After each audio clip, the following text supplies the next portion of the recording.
잘 계셨습니까? 예, 스님. 또 이렇게 스님 뵐 때마다 오늘 자연스님 보는 날이지 하고 가슴이 두근거려요. 저도 어저께 밤잠을 설쳤어요. 저 부정맥 있거든요. 반점을 왜 설치셨어요? 커피 드셨어요? 광우 보고 싶어서? 나이 먹어서 밤에 나이 잠잘 안 와. 먹었어. 저도 얼마 안 남았어요.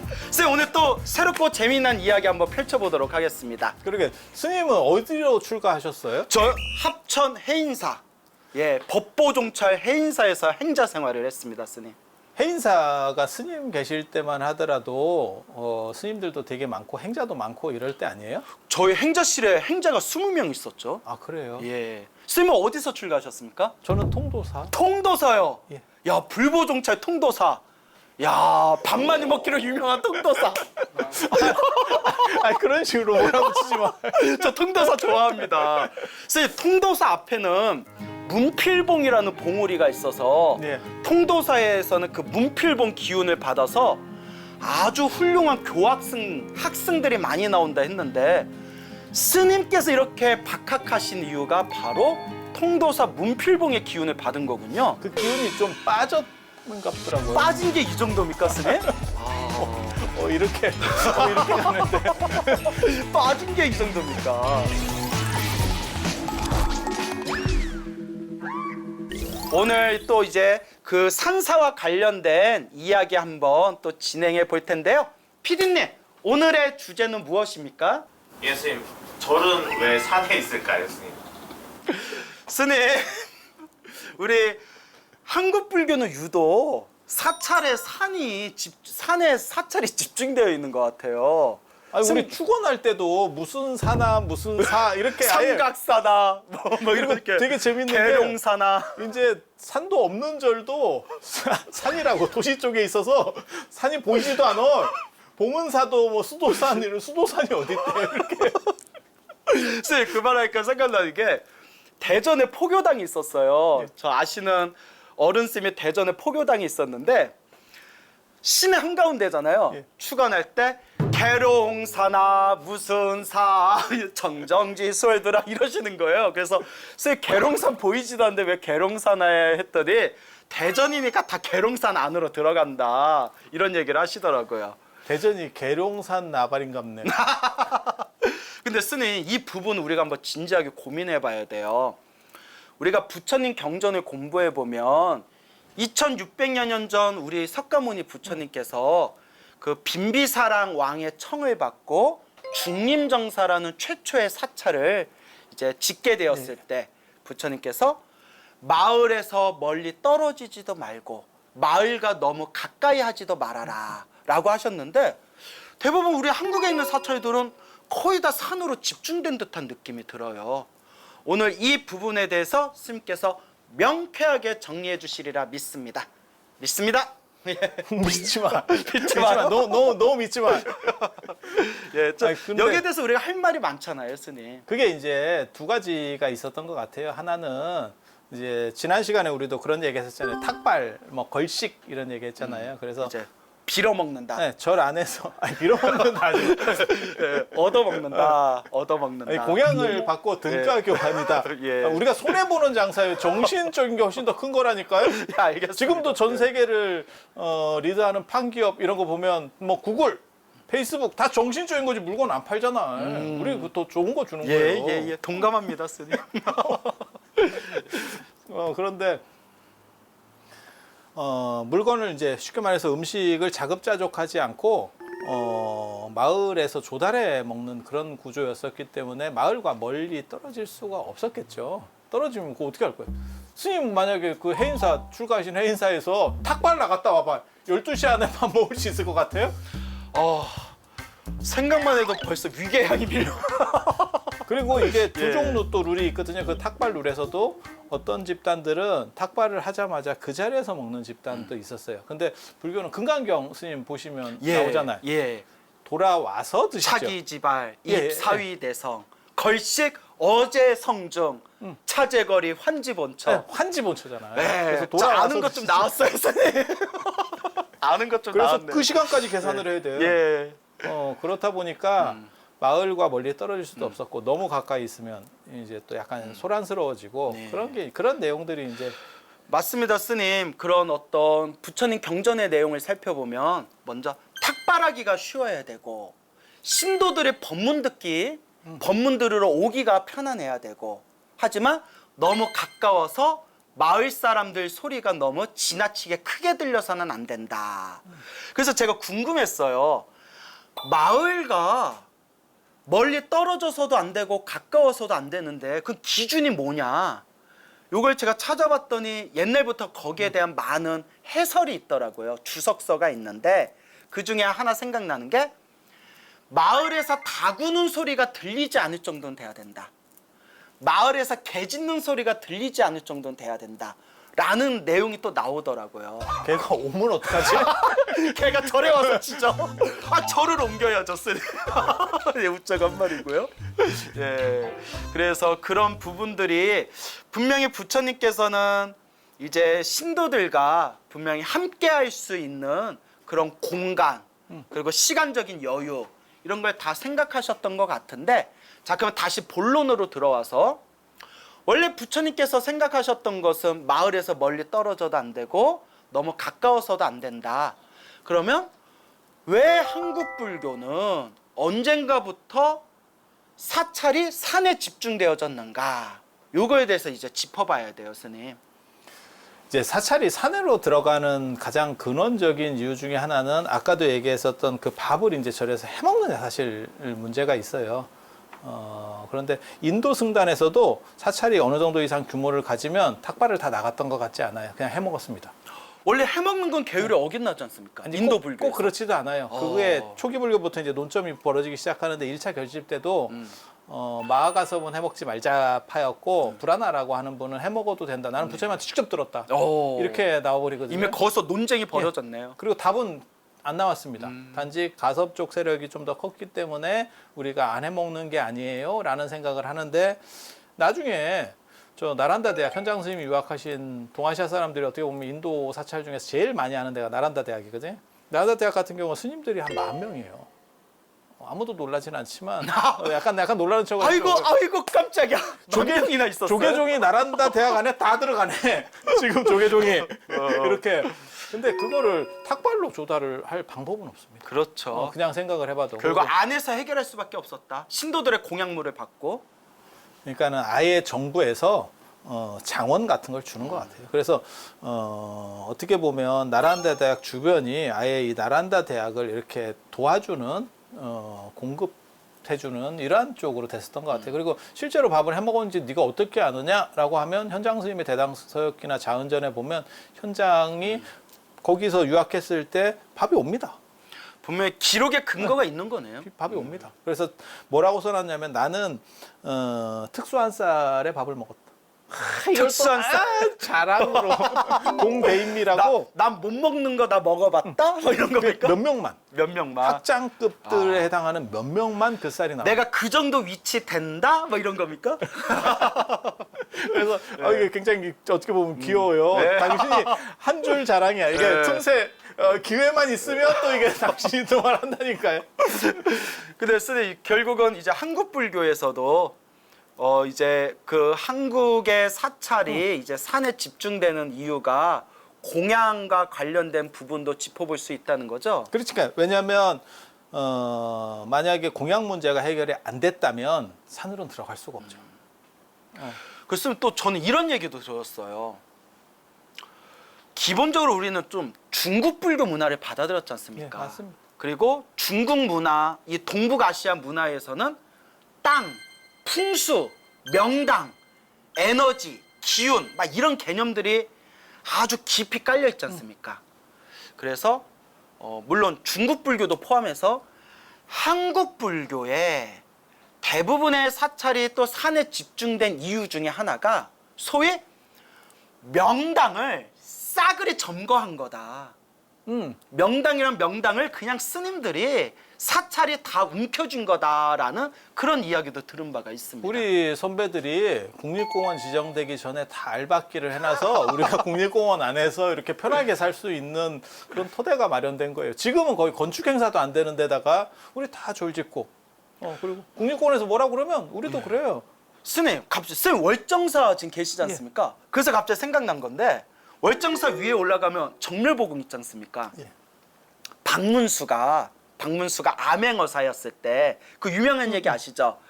내가 일도 안 하고 사지육신 멀쩡한데 농사도 안 짓는 저 스님들을 내가 모두 다 정리해버리리라. 내가 불교를 싹 밀어버리리라. 이런 악한 마음을 품고 있었는데 어느 날 오대산 정멸보궁에 올라가서 그 사리탑, 부처님의 사리가 모셔진 자리를 딱 보더니 부처님, 그러니까 스님들의 조상인 부처님의 묘자리를 이렇게 좋은 곳에 썼으니 스님들이 저렇게 농사 안 짓고 놀고 먹어도 잘 먹고 잘 사는 이유가 있겠구나. 열심히 수행하면서 아니 제 얘기 아니라 박문수 얘기가요. 예. 물론 우리 스님도 수행 열심히 하시죠. 예.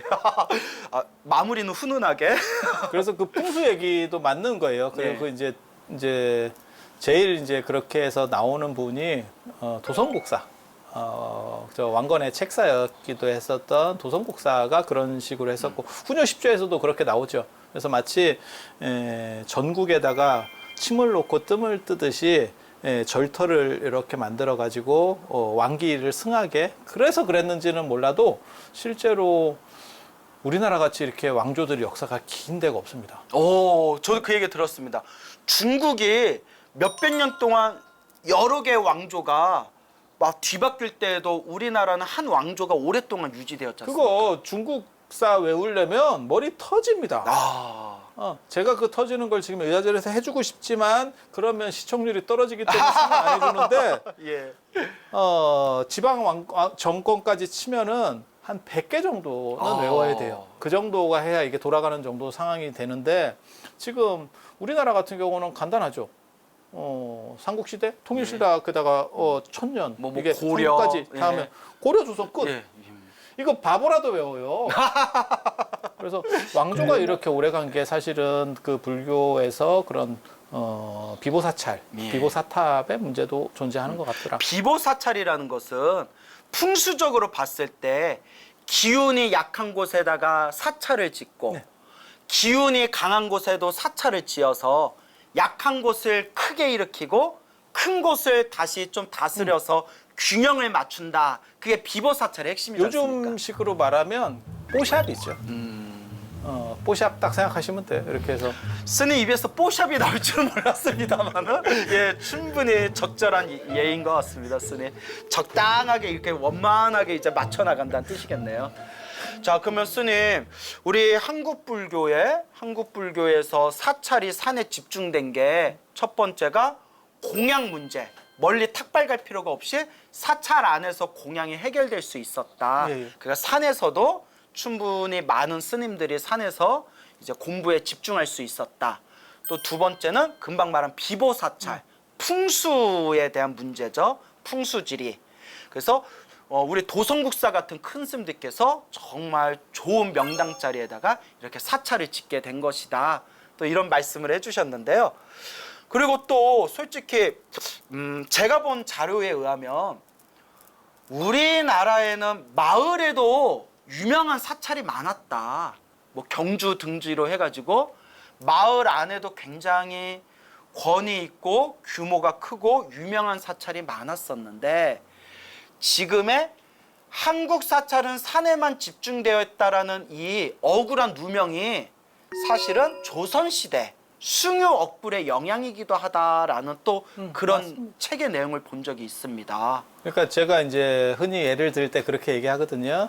진흥왕이 황룡사를 창건하는데 그 스토리를 보면 왕궁을 지으려고 했다라고 나오잖아요. 그러면 왕궁을 산에다 지었겠냐? 제일 메인 자리에다가 짓는 거죠. 그래서 중심지에다 쳤다는 거죠. 도시 안에 들어와야죠. 그러니까 시청을 짓는데 누가 시청을 산에다가 짓겠어요. 그래서 그 조선시대 때 우리 출가 스님들이 출가 수행자들의 도성 출입 금지를 당하지 않습니까? 그리고 한참의 세월이 흐르고 난 뒤에 구한 말인가요? 그것도 일본에 의해 가지고 스님들의 도성 출입 금지된 게 풀렸다면서요. 기몽집내가. 예.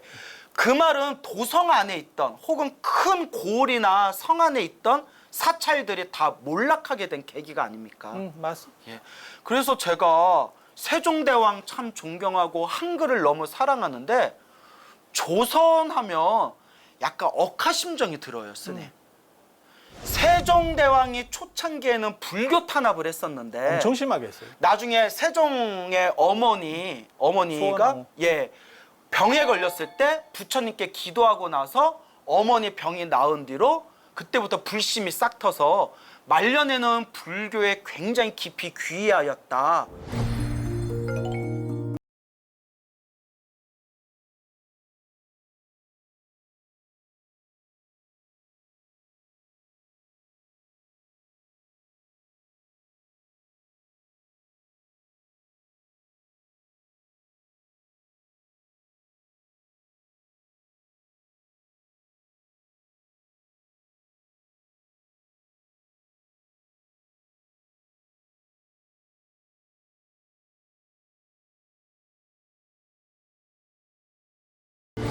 조선시대 숭유 엎을 때 또 성 안에 있던 또 큰 마을에 있던 사찰들이 몰락하게 된 계기가 된 것 같습니다, 스님. 근데 한 번만 더 생각해 보면 사실은 내가 고려시대 때 임금이야. 그리고 내가 큰 스님을 모시고 싶어. 그러면 임금이 해인사까지 갈 수는 없습니다. 해인사까지 임금이 가면 나라가 뒤집어질 겁니다. 국정이 마비되죠. 예. 뭐 구테타가 나든지 뭐가 날까요? 그래서 모든 큰 스님들은 뭐 흥왕사라든지 뭐 이런데 그러니까는 임금이 사는 궁궐 근처로 다 오시게 돼 있어요. 그래서 큰 절들은 전부 있고 산사들은 사실은 좀 떨어지는 자리. 중국 불교가 그랬지 않습니까? 황제가 좋아하는 큰 스님이 있으면 그 황제가 살고 있는 근처에다가 절을 지어줘 가지고 그 큰 스님을 모시던 일화들이 많지 않습니까? 다 마찬가지예요. 예, 그거는 현장 스님도 그랬고요. 아니 스님이 왕이라도 그럴 것 같지 않아요? 저가 왕이면 당연히 뭐 해인사에 계시든 송방사에 계시든 그러면 올라오실래요? 그러면 안 갈래요? 이게 아니고 어떻게 해서든지 모셔서 큰 절을 지어드리는 게 당연하죠. 그리고 제가 가서 가끔 찾아뵙고 뭐 인사드리고 좋은 말씀도 듣고 그게 당연한 거죠. 그러니까 산에 있는 절은 사실은 지금 살아남아서 승리한 거지만 초인류는 아니에요. 미안한 인류는 얘기인데 아니다? 초인류는 아니야. 네. 아니 인류야. 인류인데 초인류는 아니다. 초인류는 아니에요. 그런데 거기에도 약간의 변수가 있는 게 선종이에요. 저도 사실 그 얘기 하려고 했거든요, 스님. 우리나라는 선종의 문화가 굉장히 깊게 이 선불교가 뿌리 박혀져 있지 않습니까? 근데 선불교라는 게 먼저 내가 깨닫고 중생을 제도한다는 그런 어떤 세계관을 가지고 있지 않습니까? 그래서 먼저 스스로 참선을 해서 깨달음을 얻기 위해 산에서 집중 수행하는 기간, 그것이 있지 않습니까? 그게 또 우리 한국 불교가 산사 불교로 변화되어진 큰 원인이 아닐까 생각됩니다. 결정적인 원인은 사실은 숭유옥불로 인해서 도시절이 날아간 것도 있지만 사실은 선불교가 발전하면서 우리가 보면 그거 있잖아요. 구산선문이라고 하잖아요. 오교 구산. 그러니까 오교는 그냥 교종사찰이니까 도시 안에 중심에 있었던 거, 구산은 그때부터 산이었던 거예요. 구산 선문. 생각을 해봐요. 구산이잖아. 예. 그러니까 이게 불교가 꼭 숭유옥불 돼서 산으로 들어갔습니까가 아니고 원래 수행 중심의 어떤 기도원 같이 지금 기독교로 말하면 도시에 다 큰 절들이 큰 교회들이 있고 기도원 만들어 가듯이 그런 식으로 퍼졌던 것들이 남은 거예요. 수행에 집중하기 위해서 스님들이 자연스럽게 이제 산사로 모이게 된 것이다. 이렇게 또 살펴볼 수가 있는 그러니까 거네요. 어떻게 보면 조선 시대 때도 그거 있거든요. 그러니까 훈구 세력들이 있고 조선 초기에 보면 사림들이 있어요. 사림들은 전부 지역으로 내려가거든요. 거기서 공부해서 나중에는 이제 사림이 장악하게 되는데 그래서 뭐 서원이라는 문화가 그쵸? 생기죠. 그러니까 도산서원 이런 것처럼 시골에 있으면서 공부하다가 나중에 이 사람들이 올라오고 주류가 되는 거예요. 불교도 똑같은 상황이 벌어졌던 거예요. 그러면 스님, 지금 한국 불교가 이제 이 사찰달이 산사에만 집중되었던 여러 가지 원인들에서 좀 살펴봤는데 항상 우리가 미래지향적으로 또 고민해 볼 필요가 있지 않습니까? 한국 불교가 좀 비판받는 것 중에 하나가 너무 포교를 등한시했다. 물론 스님들이 수행에만 집중하고 수행하는 것도 중요하지만 너무 지나치게 산에서 수행만 하시면서 정말 대중들과 함께하는 불자들과 같이 호흡하는 이런 포교 분야에 있어서는 솔직히 많이 부족했다라는 얘기가 있지 않습니까? 그래서 스님 누가 이런 질문을 하더라고요. 스님 절에 가고 싶어도 절들이 다 산에가 있고 교회들은 다들 교통편이 좋은 데 몰려있다. 그거 어떻게 된 거냐 라는 얘기를 하는데 스님 같은 분이 역할을 하셔야죠. 그리고 제가요? 제가요? 지금 쌤 무슨 말만 나오면 다 저한테 지금 그리고 우리가 이렇게 녹화하는 것도 사실은 어떻게 예. 보면 지금은 도시 안에 절을 짓고 그 다음 단계로 이런 방송이라든지 뭐 개인 방송이라든지 이런 쪽 매체들로 지금 또 넘어가는 추세잖아요. 예. 그래서 이런 식의 프로들이 더 많이 만들어지고 스님이 그런 게 역할이에요. 꼭 스님이 지금 뭐 절에서 뭘 하고 차리고 이게 아니고 지금 하시는 것만 갖고도 충분한 그러면 역할을 합니다. 스님 이렇게 대중들과 호흡할 수 있고 더 가까이 이렇게 대중들에게 불자들에게 다가갈 수 있는 이런 좋은 프로그램 만드는 BTN 불교 TV는 정말 대단한 공헌을 하고 있는 거겠네요. 너무 대놓고 하니까 오빠 엉간히 하면 내가 받아들이겠는데 사장님 보고 계시죠? 너무 대놓고 하니까 받아들이기가 쉽지가 않아.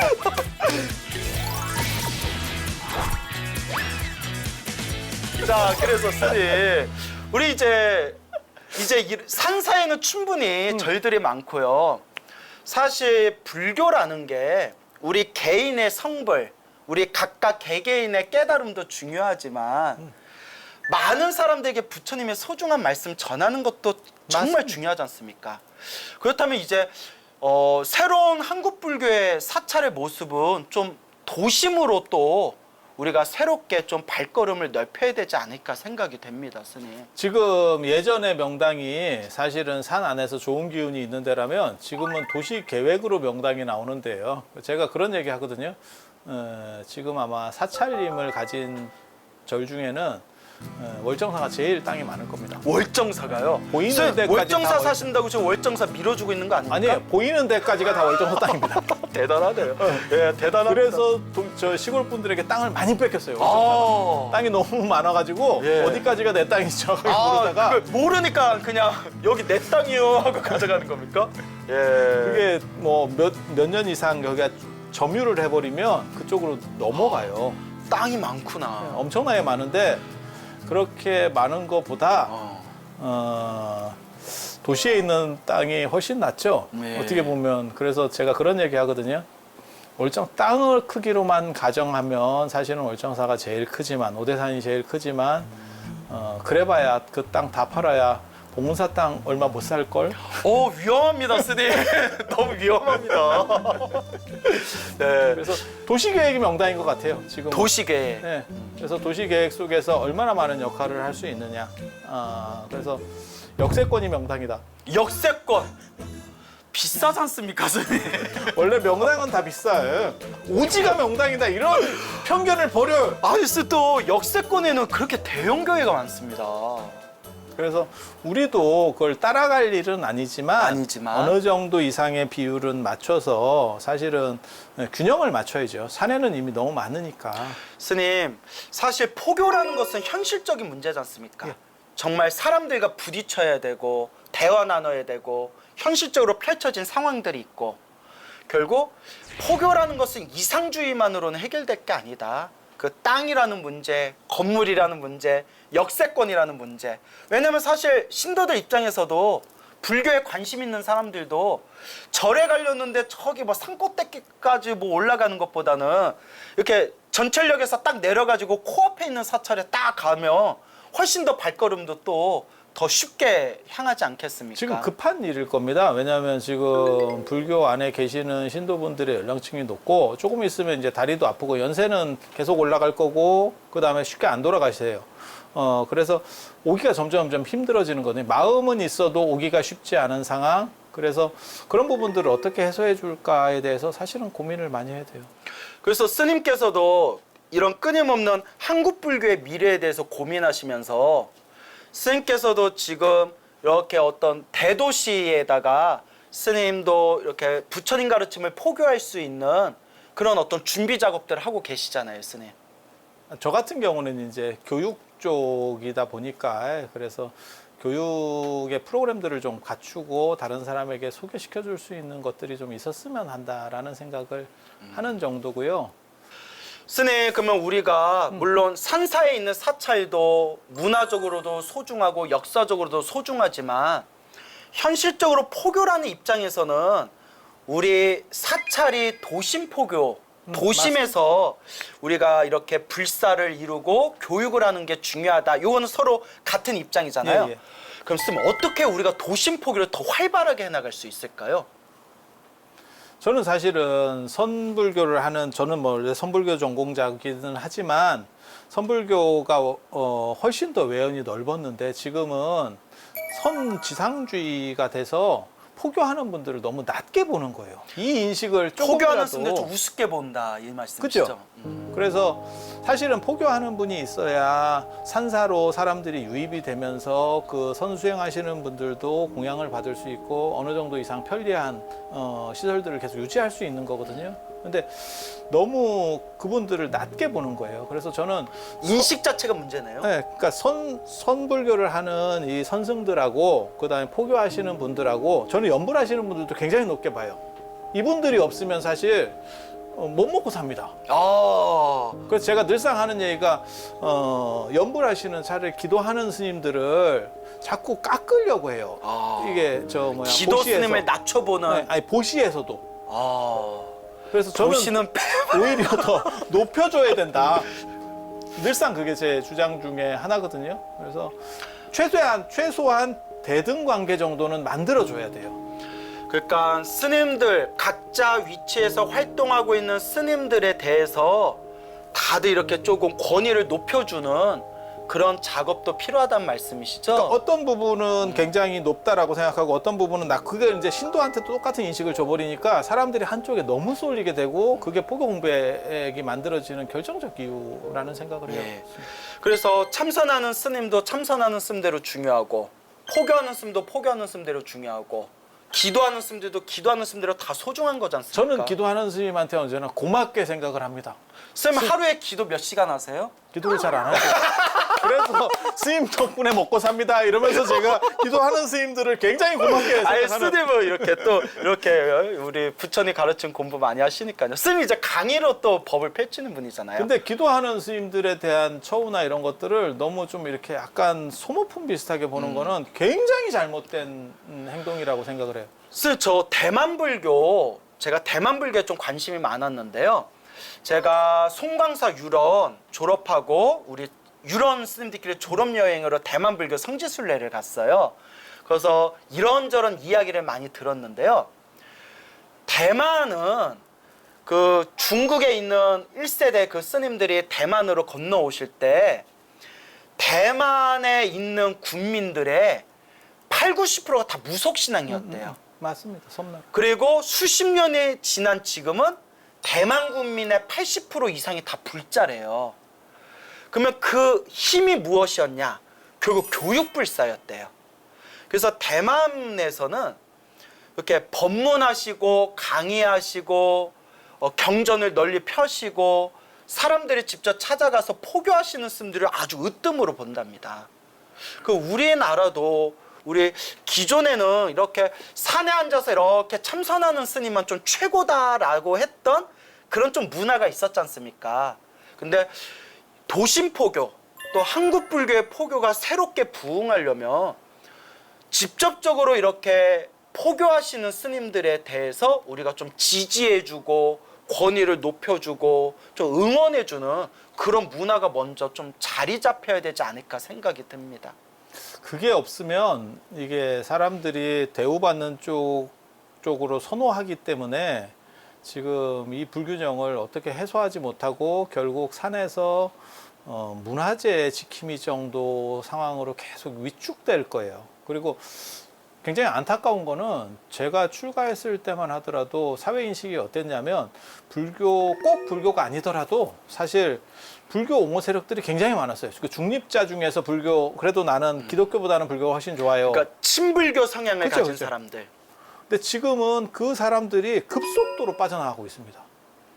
선생님, 그리고 지금 시대적으로 거대한 시대의 흐름 자체가 사람들의 종교에 대해서 관심을 다 이렇게 좀 놓아버리는 현상이라고 합니다, 스님.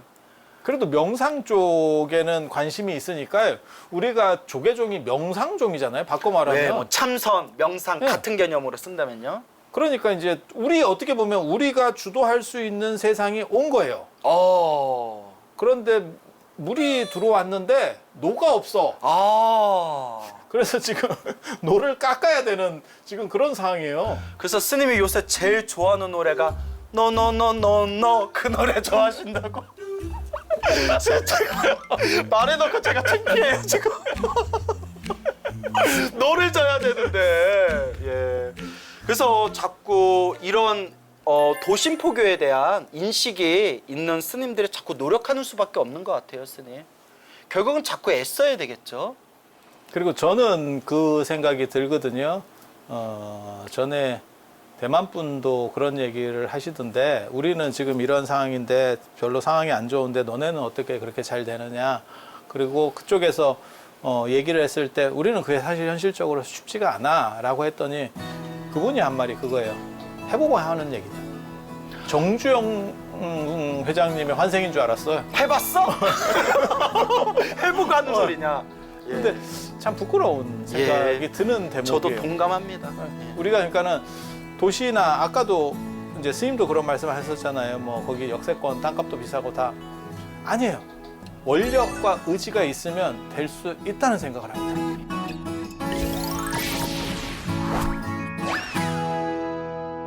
스님, 그 동국대에서 한국 현대 포교의 역사에 대해서 연구하신 교수님이 있었는데요. 그분이 이제 이런저런 포교당이 성공한, 도심 포교가 성공한 사례들을 수집하면서 한 가지 중요한 공통점을 발견했대요. 바로 불교대학이 활성화되어 있더래요. 불교대학. 근데 스님도 굉장히 교육불사에 관심이 많잖아요. 근데 불교대학이라는 게 사실 산에 있으면 우리 사람들이 찾아가서 공부하기가 힘들거든요. 지금 우리나라 현재 한국 불교에서 굉장히 잘 운영되고 있는 불교대학 특징들이 다 도심 속에 있어요. 네. 예, 스님도 이런 부분에 대해서 관심이 많으실 것 같은데요. 아니 저만 관심이 있는 게 아니고 스님은 지금 그 불교대학 담당자잖아요. 책임자 아니에요? 책임자? 좀 피곤해요. 말을 너무 많이 해가지고요. 제가 강의를 몇 개를 하거든요. 예, 근데 정말 불교대학을 제가 불교대학 중심에 있으면서 느낀 게요. 놀라운 점이었으니 사람은 정의 동물이잖아요. 내가 다닌 불교대학, 이 불교대학을 졸업했다라는 그런 어떤 자신의 자부감이요. 그 사찰을 꾸준하게 다니는 원동력이 되더라고요. 그러니까 심지어 불교대학 졸업하신 분이 1년 동안 절에 안 나와도 부처님 오신 날에는 꼭 와서 등이라도 달더라고요. 내가 공부했던 곳이야 이러면서.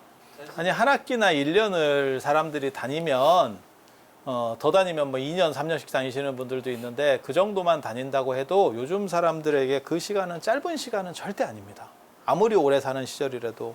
그래서 그렇게라도 딱 끼면 그리고 저는 교육과 관련해서 아주 특수한 생각을 하나를 가지고 있는 게 공부가 필요가 없다고 생각하는 사람이거든요. 그냥 습관화되면. 습관이 돼야 된다. 예. 결국 공부하는 습관이 돼야 된다는 뜻이네요. 아니 공부를 안 해도 그냥 예. 주기적으로 다니면 그거는 제가 어렸을 때 학교를 안 갔더니 저희 친형한테 들은 얘기예요. 가서 잘해. 집에서 자지 말고 학교 가서 잘해. 그러면 된대. 학교라도 가라. 네. 공부 못해도 되니까 학교라도 가라. 그래서 효과 보셨나요? 그게 근데 굉장히 재밌는 게 네. 우리가 사실은 한국말을 배울 때도 똑같이 그렇게 했어요. 그냥 엄마 등 뒤에서 2년 동안 그냥 들었을 네, 뿐. 자빠져 자다가 한마디 터지면 한국말을 배우는 거지 뭐 단어를 외우고 뭐 하고 아무것도 없어요. 그래서 얼마나 자주 가면서 습관을 들였느냐가 가장 무서운 거라는 생각을 해요. 결국 습관을 이기는 건 없군요. 그래서 교육에서의 핵심은 뭘 외워야 되고 뭘 알아야 되고 아니 그런 게 필요가 없다고 생각해요. 그냥 자기가 그 공간 안에 들어갔을 때 즐거우면 그러면 경기가 끝난다는 게 어떻게 보면 제 교육 모토거든요.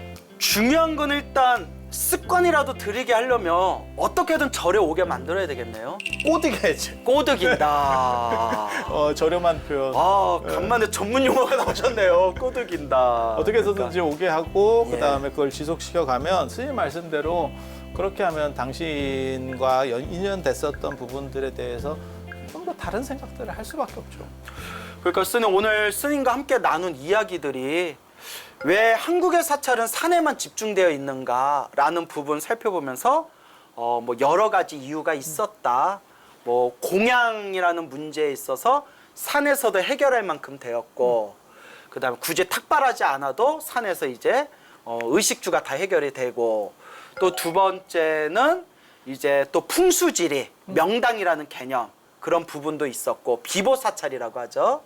그다음에 또 세 번째는 선불교의 영향, 산에 들어가서 오로지 수행에만 집중한다는 선불교의 영향도 있었고, 또 우리 한국 불교의 어두운 부분이지만 조선시대 때 숭유억불로 인해서 그렇게 큰 도시에 있던 사찰들이 또 무너지는 계기도 되었다. 이런 걸 짚어보면서 지금 저와 스님이 서로 딱 마음이 축자갑작 딱 이루어진 거는 이제 도심포교가 이루어져야 된다. 사찰이여, 산에서만 머물지 말고 도시에서 다시 새롭게 일어나야 된다. 그러기 위해서는 꼬드게 해야 된다. 맞습니까, 스님? 제가 전개 잘했나요?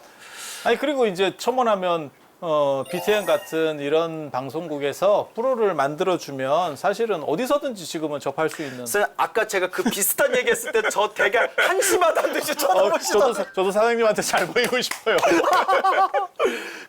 그래서 스님, 이제 마무리를 해야 할 시간이지만 이거는 꼭 이 이야기는 하고 싶어요. 왜냐면 스님하고 저하고 가장 중요하게 생각하는 부분인데, 도심포교 속에서 우리가 새롭게 또 주력해야 될 분야가 바로 미디어 포교, 영상 포교지 않습니까? 내가 하니까 하지 말라더니 바로 BTN 사랑합니다. 아, 영상 포교 중요하지 않습니까? 그래서 쓰는데 인터넷 동영상으로 수많은 강의 올리고 계시잖아요.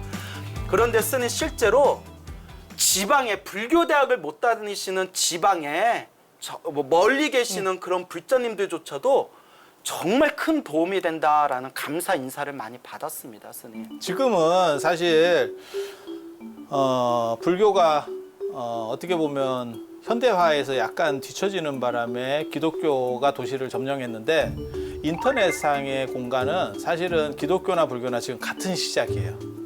그래서 그쪽 영토를 얼마만큼 많이 차지할 수 있느냐는 완전히 또 다른 논리적 층위가 다른 문제예요. 그래서 이 부분에서 성공하면 사실은 완전히 뒤집어질 수 있다라고 저는 생각을 하거든요. 그리고 이게 나중에 메타버스까지 동시에 연결되는 코스예요. 그래서 이 부분에 대해서 생각들을 하고 어른들께서 많이 판단들을 해주셔야 되고, 그 다음에 스님이나 안 그러면 이런 BTN 같은 데서도 계속 노력을 해야 되지 않을까라는 생각을 해봅니다.